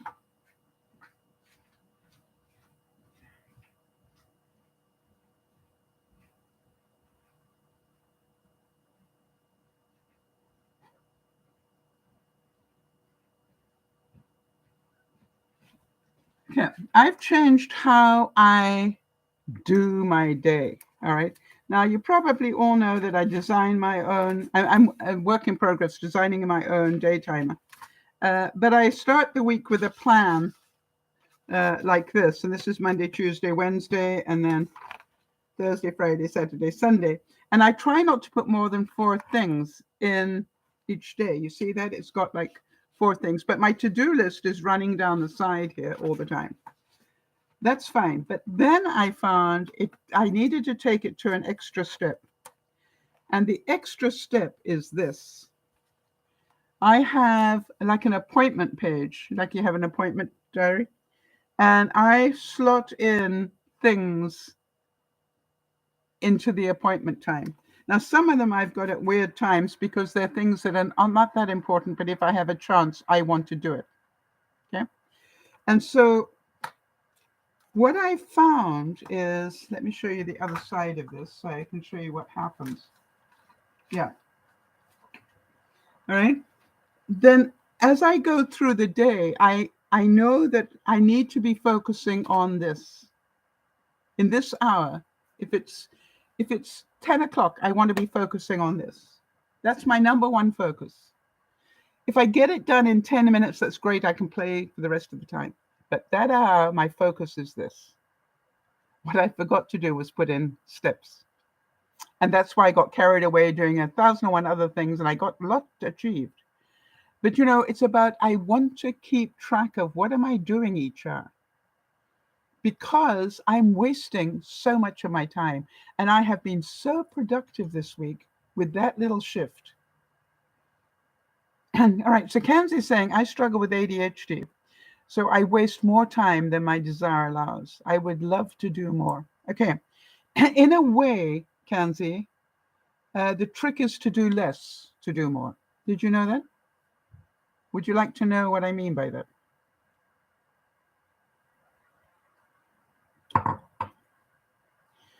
For example,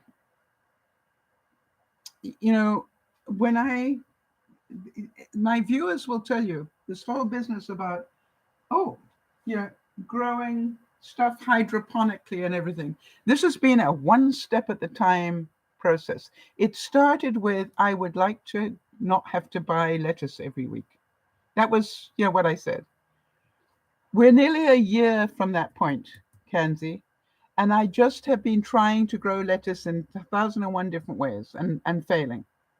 But I found that I can grow lettuce from store-bought lettuce. Right now, obviously, I can buy seedlings come the spring, but I would rather not do that. So, it's just interesting how this has taken thing. I found out that I can grow now tomatoes and peppers hydroponically. So what you do is less. You just take one little step every day. Yeah, too bad we can't grow eggs. Yeah, some people keep chickens. That's how they grow eggs. You're on a farm, aren't you, Kimmy? Why do I think you're rural? And if you're rural, maybe consider keeping chicken. My bad. I don't know why I thought you were there. All right, so Kansie, going back to this, right? So when you look at your to-do list, if you have one, the chances are you've got way too much on there. All right. So I have what I call my dream list. But all the time I've got this, what is the thing I'm focusing on? Jody taught me this one, and it works really well. Have days of focus. For example, Jody does telephone calls on Mondays. Make sense? I go out and about on Tuesdays. Right? I don't go out every day. Tuesday's my day. Of course, it won't be Tuesday this week because I got an appointment, so I'll move it to Wednesday. But pick, one day a week where you go and do things like that. Pick one day a week where you do other things. So, you look at it, and I'd be buying my eggs from the neighbors then. If your neighbors have got chickens, why aren't you buying them from their neighbors? if they're breaking the law and they've got chickens, I'd be buying their eggs to keep quiet. So am I making sense here, Kansie? The thing is, what one step could you take that would not take more than about 10 minutes? because then every day you're going to get achievement. You know how good that feels? All right. I, for example, just take these tiny little steps. It might be, I need to look up the telephone number. And if I do that, I did my one step today. And then it may be, I need to phone these people. All right. So, you look at it, then just do less and keep it somewhere. I find my microwave is a great place to keep notes. I have a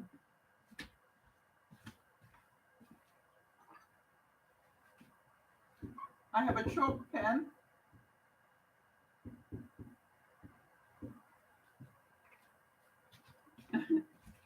I have one of these chalk pens, and I write notes on my microwave. So every time I go into the kitchen, I go, oh yeah, I got to do that today. Really, really useful. I have notes on there for, I've got things that I cannot do on my own. You're right. I've got to the age where I need help. So I actually keep it on my on my microwave. So when people come to visit me, they will read it. I need help with, getting the Christmas boxes under the deck, or I need help with doing da da da da. So I don't forget what I need help with, and everybody now knows. They walk in and they look at the list and go, "Can I help you do so and so?" And I go, "That'd be really kind, thank you." How kind of you to think of that. Yeah, but I keep it so they can't miss it either. Kanzi, I want to tell you the one day focus thing is a really good idea. If you do nothing else on Mondays, make a telephone call, right? That one you've been putting off. If you do nothing else on Tuesdays, maybe you do something for the house that you've been meaning to do, right? Jody's Mondays for the telephone call can be any day you like, but I always call it Mondays now because of Jody. I find, Tuesdays is a good day, and Tuesdays going out for me is a good thing to have in there because I've got a car battery that's inclined to die if I don't use it once a week. So, I need to go out and about at least once a week, preferably twice, especially in the winter. So these are new routines that are important. I, for example, now have bags in my car for recycling to the recycle depot. Things like dead batteries and my pop cans and extra plastic bags and stuff like that. I've got different containers in my car now. They don't stay in my house. They go to my car. They live in my car. And once a season, I go to the recycle place and I put it all there. And I normally come back with money. It's very exciting. They used to all sit in my house. Now it's not out of the house. I don't want you in the house. You can be in the car. Now, luckily, I've got a big Jeep, so that helps. So now there's one thing I've been doing. Here's another trick for those of you who like to would like to declutter. My extra trick is every day I try to take one thing out of a room. Doesn't matter which one. Over and above the 15 minutes. Can I take one thing out of one room? Now, I want to tell you something. Hang on.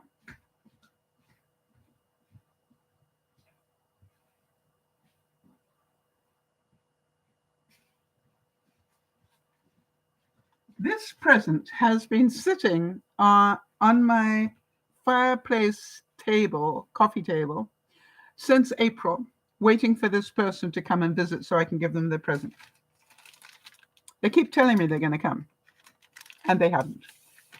So this week, yesterday, I said, it's not staying there anymore. I am now going to add the Christmas card, and I'm going to wrap it up and send it to him.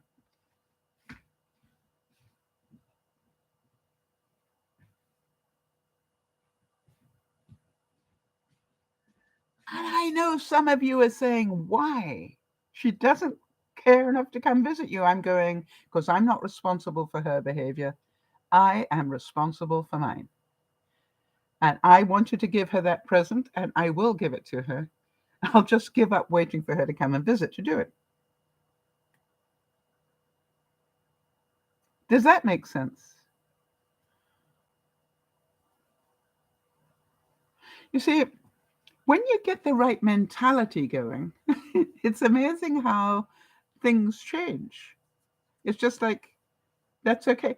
Now, I live in this small community. A lot of us are retired, but I live in this small community. And, you can't help but sort of notice things, right? For example, my one neighbor is having a walk-in tub installed. Okay? They probably noticed that Sal's got a problem with her furnace because the furnace truck arrived. You know what I mean? You can't help but notice those things when you live in a small community. And I got a note from one of my neighbors and said, "Are you okay?" And I said, oh, and then I continued to read, and it said, "Because I noticed you had lights on in your house early in the morning, like 6 o'clock in the morning. And I know that you don't normally have lights on until closer to midday." And I burst out laughing and I said, "How kind of you to notice it." "Hi, how are you doing? And how are things in..." Oh, wait a minute. I got to think. That is south. I can't I know it's south. Wow. Long time no see. South Carolina. Yeah, you go. Yeah. Oh, yeah. With wait, don't tell me. With tick bite fever. What do they call that here? Yeah, amazing, Robin. Good to see. How are you? Those of you who don't know, Robin goes way, way back. Oh, how could I forget you? How many dogs have you got now? Robin had 1,001 dogs. I mean, just amazing.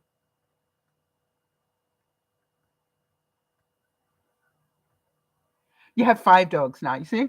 How's my memory? Apparently, I'm not senile yet. I'm glad to know that. Okay, so I want to talk about this whole business. About some of you would say, just don't send the present. Just keep it. All right. But do you understand? My feeling is this: I bought that present for her. That's my wish. If I now hang on to it, that is me being vindictive. Does that make sense? I don't want to be vindictive. I don't want it cluttering up my um what do you call it? My entranceway anymore. That present's been sitting there waiting for her. I have a table as you come in, and it's been sitting there waiting for her to come visit, so I wouldn't forget it. And I'm not going to wait any longer. I'm just going to send it to her. It's been enough months, right? It's nearly a year. So, but I don't need to be vindictive about it. I just want to send it to her. So, and that way I get thing. So I just want to wrap this all up in a moment. Hey, Robin, did you see? Did you see what we're busy doing now? Oh, hang on, the trees are stuck together. It's just difficult to do one-handed. Don't you love these? We got a little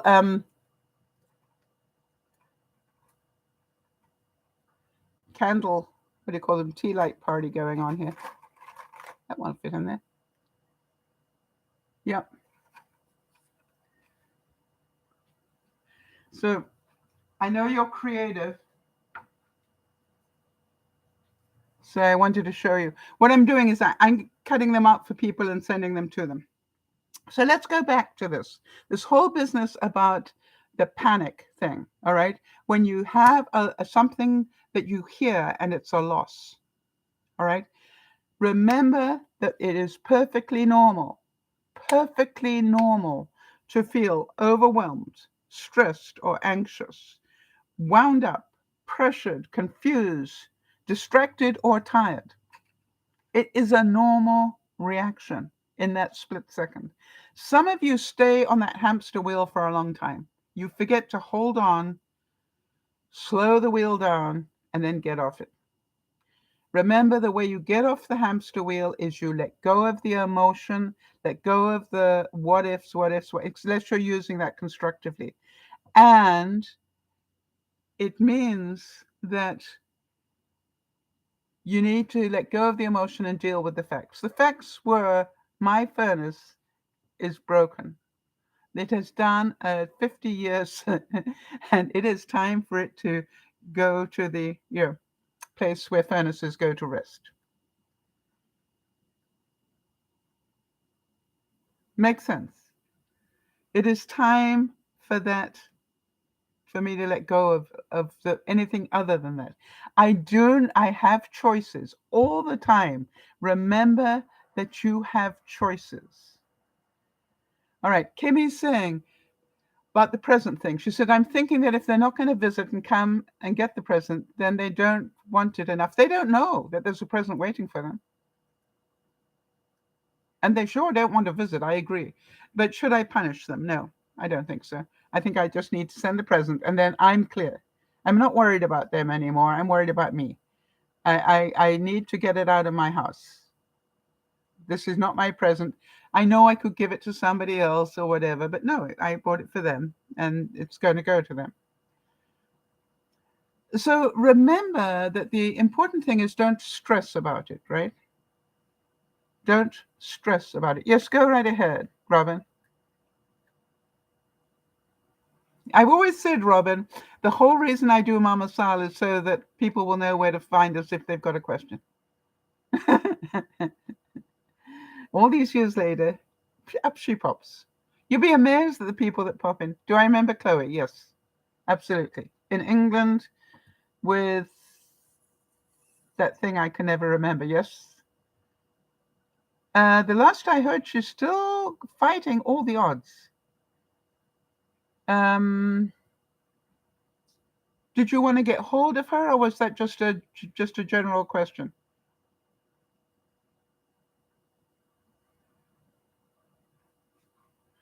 No, the last I heard, and that was probably a few months ago.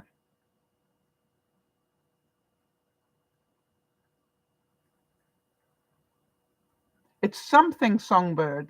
But if you just type songbird into YouTube, it would come up. And it begins with S. It's like the simply songbird or whatever. Jody, could you make a note that Robin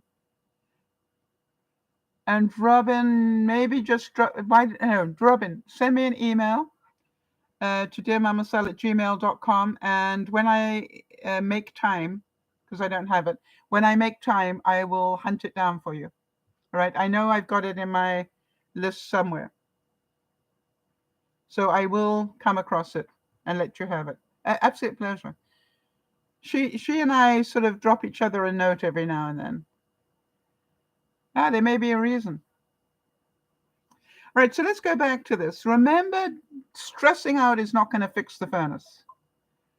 Stressing out is not going to pay for a new furnace. Stressing out is not going to do anything except damage your health. So let go of all the emotion and now go, I've got a broken furnace. Do I have choices? Yeah, I can buy a new one or not. What if I don't buy a new one? How will I heat my house? All right. So now you've got more choices. Remember, you are not the first person to have this problem. That's what made me laugh when I went, who do I know that heats their house with electricity? And I'm going, I don't even need to heat the whole house with electricity, only half of it. All right. I've got a perfectly good gas fireplace that heats half the house perfectly on its own. So I just need to top up the heat in a couple of rooms. So again, all right, things are not as bad as they seem. Remember the unexpected songbird. How did you find that so quickly, Jody? You don't need to write to me.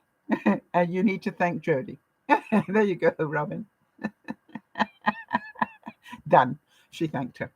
All right. The other thing is remember to talk to people. All right. People come up with incredible ideas. Remember that I would never have thought of sprinkling powdered sugar over the tea light houses for photographs if Jody hadn't seen them and talked about it. But then I thought, powdered sugar is not a good idea because of the creepy crawlies, but bicarb of soda, they're not going to be attracted to that. So, and remember that, just because a meat thermometer is a meat thermometer doesn't mean you can't, drop the wire down into a duct vent to find out what the temperature is in your duct. You see, there's so many bits. Get flexible. Get ready to make a difference. Hang on a second.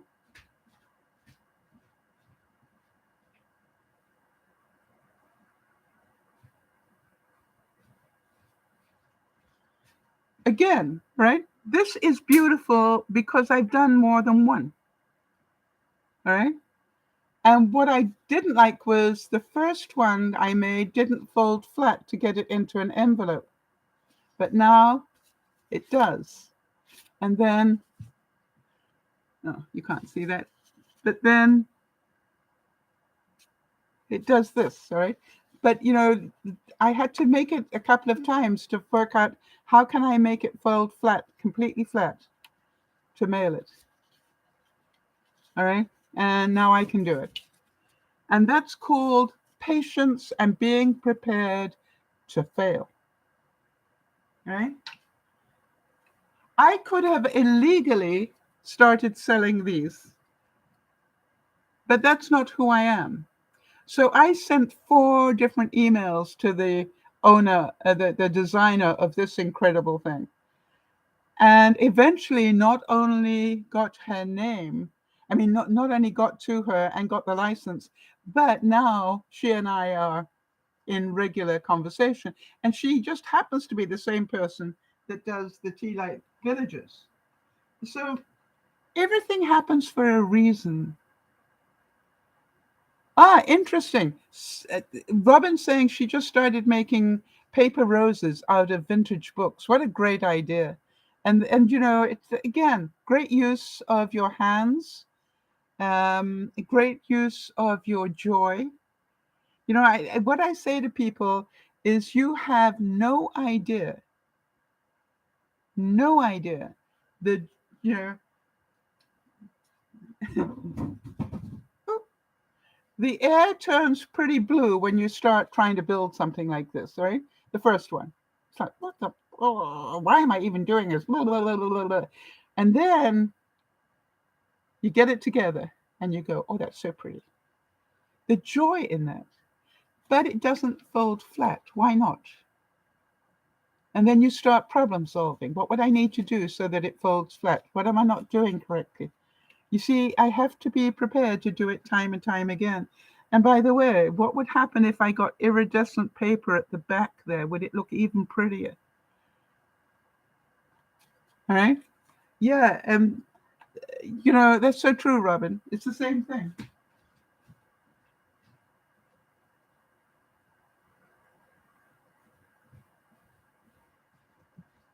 The best thing to happen to me with this card, those of you who know the 3 wise men, the best thing to happen was somebody liked it so much they ordered 20. By the time I had done 20 of them, yeah, I know, right? By the time I'd done 20, how good was I at putting them together? Do I still have a failure every now and then? You bet. But the time it used to take me a whole evening to put one together. There are 17 different bits of paper in making that. Right? But how many of you know each time I finish one and it looks like that, I just go, that is so lovely. It really is beautiful, right? And so I really thank the person who ordered 20. And how many of you know, I've now got these beautiful plates that I can put things on to take pictures of them. So I'm very happy. When you can understand that decision making we were talking about last week Okay? Making a decision doesn't mean you have to make it today. Making a decision is, have you collected enough information? Remember talking to Wade about the three wise men, said to me, why don't you buy your paper in bulk? Led to me finding this paper in a roll. And it's so pretty.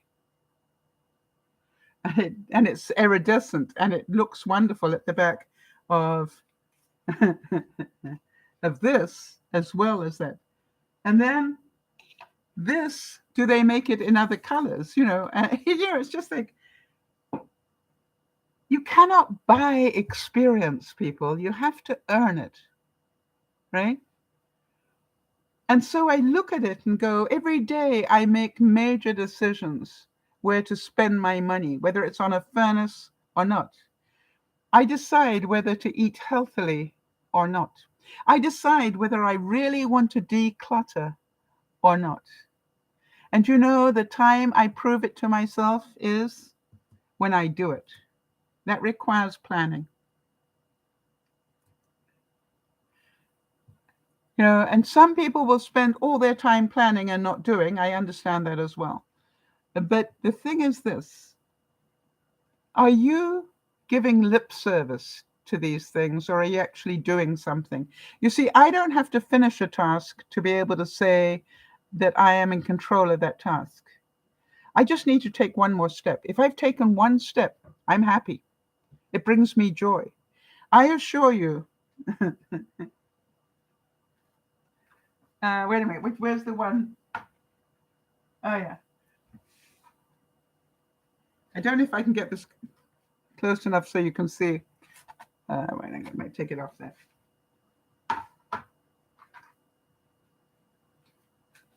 This is called a lobster house. Can you see hanging on the wall there? There are buoys or buoys, depending on how you pronounce it, where you live.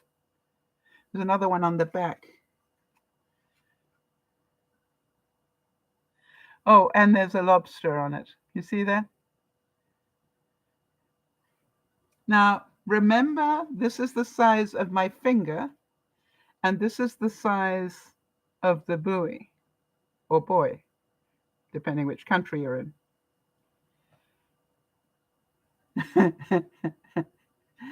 And I've got arthritis. What about the chimney stack?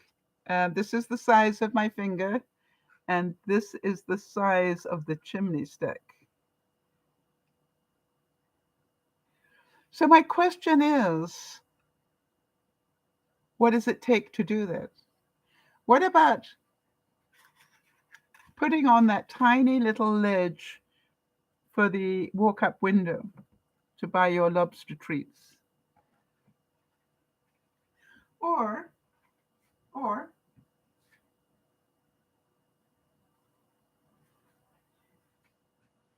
this picnic table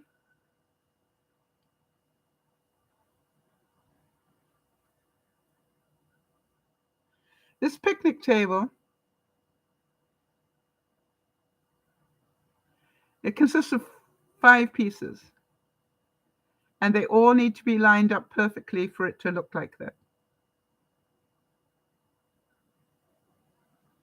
Okay? So my question is,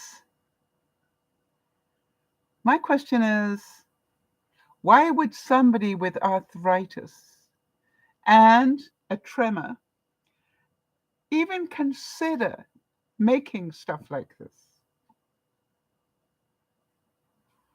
You see, because I can.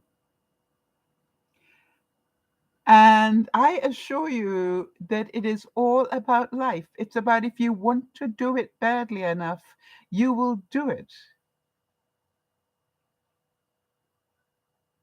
Right, exactly. Robin's saying that she's got rheumatoid arthritis as well. And she said, and I do it. It hurts, but I find peace and joy in it.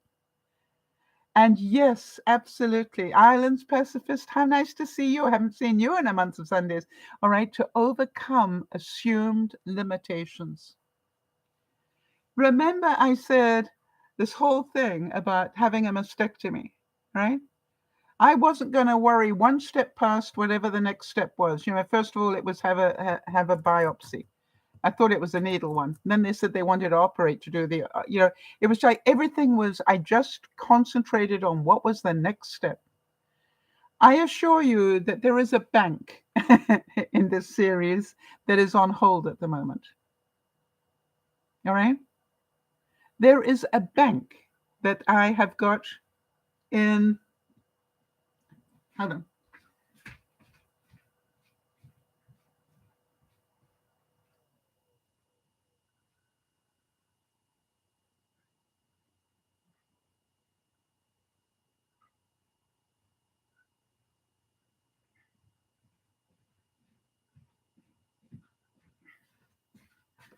I found these lettuce containers very useful for keeping stuff so it doesn't get bent and burnt.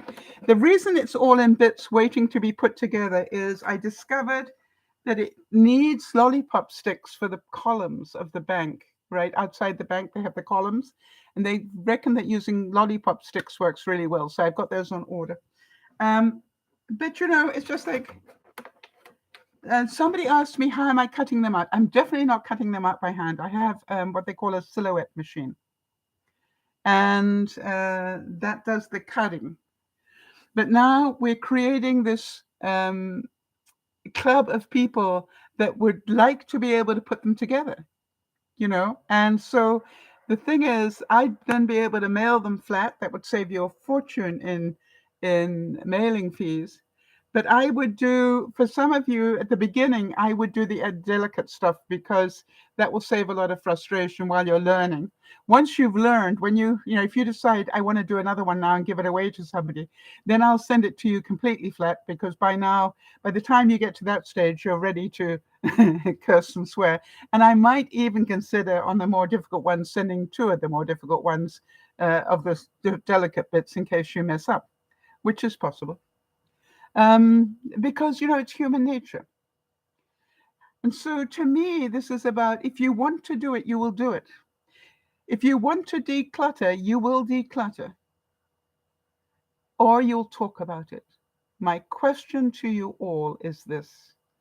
What one element makes it happen?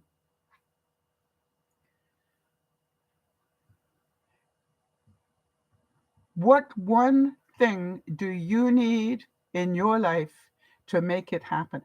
Robin is saying you need you. You doesn't make it happen. That's why you've got clutter everywhere. So I understand what you're saying, though, Robin. But think about it. What one thing do you need? Alan's pacifist is saying you need the will and the determination and the resolve. Jody's saying the commitment. And for some of you, you just need somebody else to be interested in it. Right, Jody? You knew all of those things, but as soon as I said, you are going to pick a day to do your 15 minutes of decluttering, and I will phone you, I will be in touch the next day to check that you've done it if you haven't reported. And for some reason, that made you get up and do it, Jody. So sometimes what we need is a person to help us. All right? Like I've got my list. I can't do this on my own. I've been trying for 10 years to declutter. I can't do it on my own. Right. So Robin is saying, Sal, I went back to work after 28 years last year. I'm still sick and I'm still in pain, but I wanted to. So I've done it. I needed commitment and support. I was blessed to have both. You bet. That's why the whole reason I do Dear Mama Sal, you know that. I always said, as long as one person gets benefit out of my doing this, I will continue to do it. Right? And this is the whole thing. It is a mentality. The reason I have so much stuff in my life is I have great difficulty throwing things away. But the funny thing is, 2 bags of declutter a week, I think is doable. And if I can't do it, it means I'm not trying. Does that make sense? I've got a whole house and a shed full of you know what. If I can't find 2 grocery bags of stuff to throw out every week, then I'm not trying. It's as simple as that. So we have different reasons for not doing it. You need to find out your why you're not doing it. It's boring. Yeah, but 15 minutes isn't boring. 15 minutes just says do it. You don't have to clean up the whole of the back room. By the way, my next thing after the Christmas stuff is under the deck again on Monday, then I start on that back room. I've been talking about it ever since I got back after the fire. That thing is now, I need the storage room in there to build the cubies so that I can do my stuff better. That means I've got to work in there. Haven't got to. It can remain a storage shed instead of a second bedroom. Am I still in the same house that had the fire? Yes. Thank you. And I still love it. I love the new bathroom and the new roof. And yeah, so I'm happy. All right, everybody. So I will see some of you tonight when we do Coping with Life. I'm not quite sure what we're cooking up tonight, but it'll be something simple with leftovers. And then I'll see some of you again on Sunday afternoon when we talk about coping with stress. Islands Pacifist says, I like to do a bit at a time. Not that I can't do it all at once, but some is this therapeutic in doing a bit of decluttering and cleaning to get my mind off things. Yes, I like to do, I find it's really simple to say, what I'm going to do is I'm just going to open this drawer, take everything out and put it on here and try to only put half of it back and see what happens. All right. Or I'm going to take all these clothes out of my closet and I'm going to and donate 2 bags. See if I can donate 2 bags. It's possible to do if you sort of have that as your goal. Now, there's some drawers that I empty and absolutely everything goes back. Why? I use it every week. So why? I don't need to declutter that. It's the stuff I've got in the others that I need to work on. This is DearMamaSal saying, hey, thank you all for being here. Thank you for popping in, Robin and Islands Pacifist. Really great. By the way, Calvi, we really enjoyed seeing you here, and I look forward to being in touch with you and having you join the Tea Light Club, the Tea Light Village Growing Club. This is DearMamaSal saying, you can have a lot of fun if you want to. You can be very creative if you want to, and you can complain about arthritis or illness or whatever if you want to. But the truth is, if you want to do it. Kanzi saying, what time is that? Which one? We cook at 7 o'clock Pacific on a Friday, where I just literally cook dinner and we chit chat while I do that with leftovers. That's my thing. I'm only allowed to use basically whatever's in one of my freezers. I must use up something in my freezer or whatever's left over. And then on Sundays, I make it easy for you. Sundays is at 3:30 where we talk about coping with stress. Kanzi, if you go to DearMamaSal on YouTube, it has a constant thing there that gives you the 3 broadcasts. Or you just send me a quick note and I will get back to you. This is DearMamaSal saying, thank you all so much for being here. It's been fun. Can you understand just because the thing died on you doesn't mean you have to replace it? That's a choice. Remember that. It is a choice. One that only I can make because it belongs to me and I have to pay for a new one. I don't care who thinks it's right or wrong. This is for me to make, and I will only make that decision when I've got all the information in front of me, including how much it will cost me to buy a new one, including what it would cost me to put a fire in place into my bedroom, including all those things. Once I got all that, then I'm pretty sure I will go which way I will go, but I won't make that decision until I'm ready. The other thing is that I have no rush in making the decision. I can take a year to make that decision. It's my decision to make in my time. This is DearMamaSal saying, thank you so much for being here. Love you dearly. Life is about friends, supporting one another. As we go through life, and have these things happen. The joys, the frustrations, the agonies. It's all part of life. Bye-bye for now.